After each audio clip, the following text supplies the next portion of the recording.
നെടുമ്പാശ്ശേരിയിൽ വിദേശ കറൻസി പിടികൂടി 42 ലക്ഷത്തിന്റെ വിദേശ കറൻസിയാണ് കസ്റ്റംസ് പിടികൂടിയത്.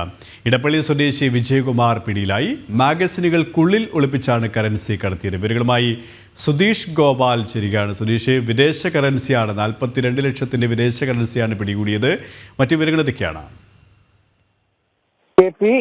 നെടുമ്പാശ്ശേരി വിമാനത്താവളത്തിൽ നിന്നുമാണ് ഇത്തരത്തിൽ കറൻസി പിടികൂടിയത്. അമേരിക്കൻ ഡോളർ, അതായത് 100-ന്റെ 500 നോട്ടുകളാണ് പിടികൂടിയത്. ഇത് മലേഷ്യയിലേക്ക് കടത്താനായി കൊണ്ടുവന്നതെന്നാണ് ഇപ്പോൾ ലഭിക്കുന്ന വിവരം. ഇടപ്പള്ളി സ്വദേശിയായ വിജയകുമാറിനെയാണ് പിടികൂടിയത്.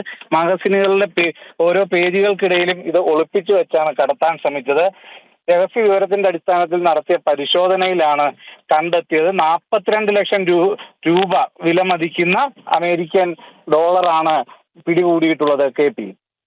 സുധീഷ് ഗോപാലാണ് വിശദാംശങ്ങൾ നൽകിയത്.